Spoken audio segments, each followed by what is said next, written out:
ये कुछ जापानी टेक्निक्स है जिनके बारे में आपका जानना बहुत ज़रूरी है। फर्स्ट है इकिगाई। आप क्या चाहते हो, आपका पैशन, इंटरेस्ट क्या है, आपकी स्ट्रेंथ क्या है और दुनिया क्या चाहती है। जब ये मिल जाता है तो इसे इकिगाई कहते हैं। जब पैशन, इंटरेस्ट, नीड और हार्डवर्क एक साथ मिल जाते हैं तो कमाल होता है। ज़िंदगी में अगर आप किसी काम में स्किल्ड हो, बेहतर हो और आपको उसमें मज़ा आता है और उस चीज़ की दुनिया में डिमांड या ज़रूरत है तो आपको दुनिया पर छाने से कोई नहीं रोक सकता। आपकी सक्सेस गारंटीड है। सेकंड टेक्निक है काइजन। इस टेक्निक ने किसी भी काम में बेहतरी के लिए हर दिन छोटे छोटे इम्प्रूवमेंट करो। इसमें आपको कुछ बड़ा बदलाव करने की ज़रूरत नहीं होती। जैसे अगर आप देरी से उठने की आदत है तो हर दिन 5 मिनट जल्दी से उठने की आदत डालो या जिम में 5 मिनट एक्स्ट्रा एफर्ट डालो। अगर एक ही दिन में ज़्यादा टारगेट लेकर जिम किया तो बॉडी को नुकसान होगा और अगली बार आप इसे कंटिन्यू नहीं कर पाओगे। इसलिए जब जापान दुनिया से पीछे रह गया तो इस तकनीक को अपनाया और अपने हर सेक्टर में हर रोज़ छोटे छोटे सुधार करने लगा। इससे जापान में औद्योगिक क्रांति आई और पूरी दुनिया में जापान अपने क्वालिटी प्रोडक्ट के लिए जाना जाता है।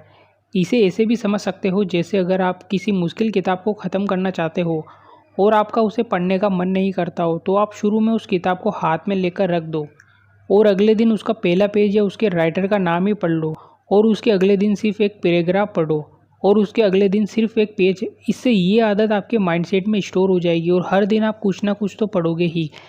ये अब आपकी आदत बनने लगेगा और एक दिन वो मुश्किल चैप्टर वाली किताब आप कंप्लीट कर लोगे। क्योंकि ह्यूमन ब्रेन को कंटिन्यूएशन में काम करना पसंद होता है और उसमें डिस्टर्बेंस होता है तो माइंड को बुरा लगता है। जैसे अगर आप पढ़ाई करने बैठे ही हो तब आपको घर वाले कोई काम बता दे तो झुंझुलाहट होती है क्योंकि ब्रेन कंटिन्यूएशन या कंफर्ट जोन में काम करना पसंद करता है। क्योंकि इन्हीं सभी चीज़ों में मानव सभ्यता को बचाए रखा है। लेकिन ग्रोथ करना है, खुद को डेवलप करना है तो इस ट्रैप को तोड़ना पड़ता है जिसमें काइजन यानी हर दिन छोटे छोटे मामूली स्टेप से सुधार कर बेहतरी की ओर बढ़ना होता है।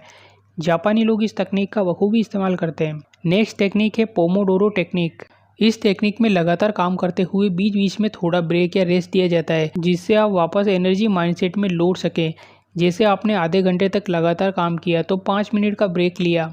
इसी तरह हर आधे घंटे के बाद 5 मिनट का ब्रेक।